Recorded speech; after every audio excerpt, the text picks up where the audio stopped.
फर्जी अप्रूव्ड कॉलोनियों की लिस्ट को खारिज करो, खारिज करो, खारिज करो, फर्जी वाला बंद करो, बंद करो, बंद करो। मीडिया के सभी साथियों का धन्यवाद। आज हम एक बहुत ही गंभीर मुद्दे को लेकर यहाँ पहुँचे हैं। सरसा के अंदर फर्जी फर्मों का जाल बिछा हुआ है और करोड़ों रुपए का चूना फर्जी फर्म इनकम टैक्स और आयकर विभाग के अधिकारियों के साथ मिलकर सरकार को लगा रही है।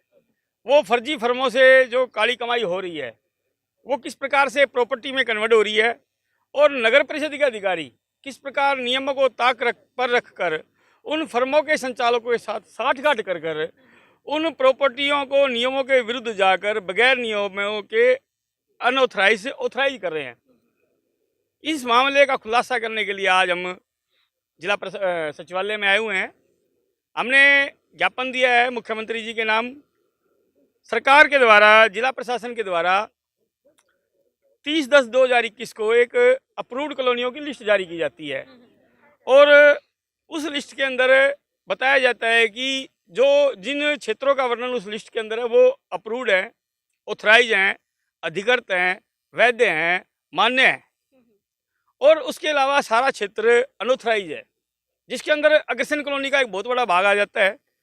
गोविंद नगर, कीर्ति नगर, भारत नगर, पटेल बस्ती, मोता गार्डन, मेला ground, Govind Nagar, friends colony, यानी कि जो कॉलोनियाँ कई सालों से आबाद है सरसा के अंदर वो सारी अनअप्रूव्ड घोषित कर दी जाती हैं, अवैध घोषित कर दी जाती हैं, अनाधिकृत घोषित कर दी जाती हैं और प्रावधान के अनुसार जो क्षेत्र सरकार के द्वारा अप्रूव्ड घोषित किया गया है उसके लिए भी नगर परिषद से एनडीसी ली जाती है और वो अप्रूव्ड कॉलोनियों की एनडीसी लेने की प्रक्रिया भी इतनी जटिल है कि आम आदमियों को वर्षों तक महीनों तक धक्के खाने पड़ते हैं अप्रूव्ड क्षेत्र की एनडीसी लेने के लिए भी।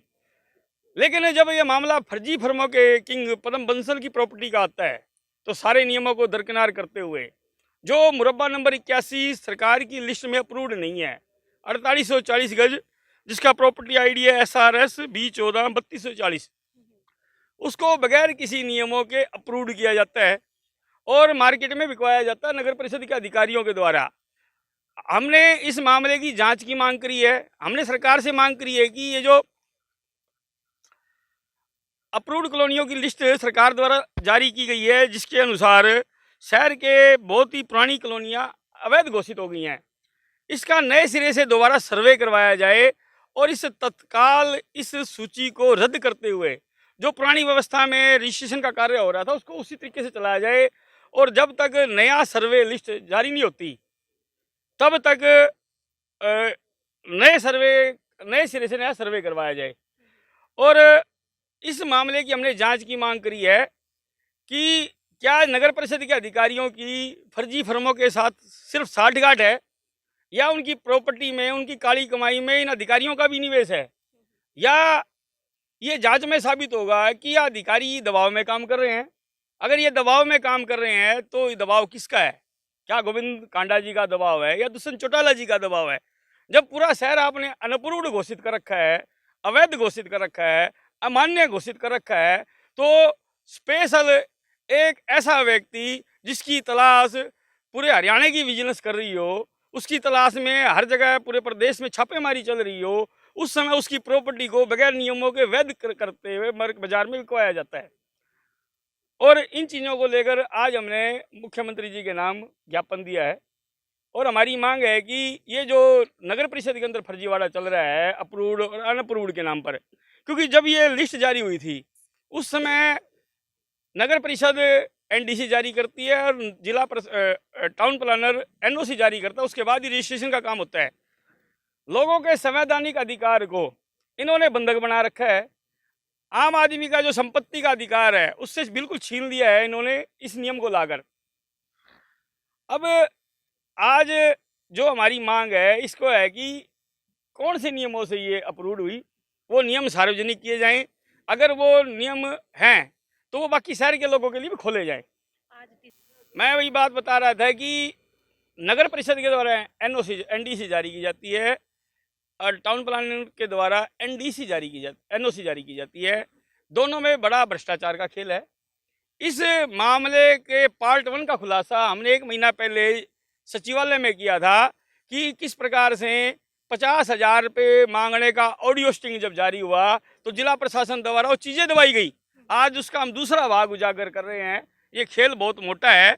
इस खेल के अंदर कौन कौन शामिल है? क्या ये अधिकारी एक अधिकारी के रूप में काम कर रहे हैं, या ये नेताओं के रिकवरी एजेंट बनकर यहाँ लोगों से वसूली कर रहे हैं?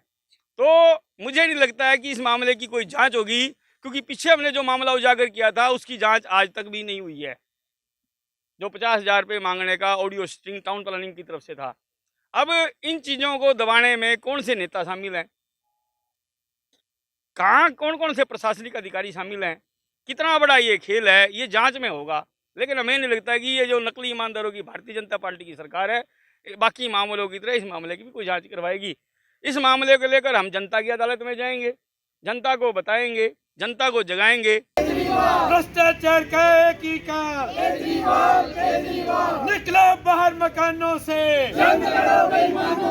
निकलो बाहर मकानों से,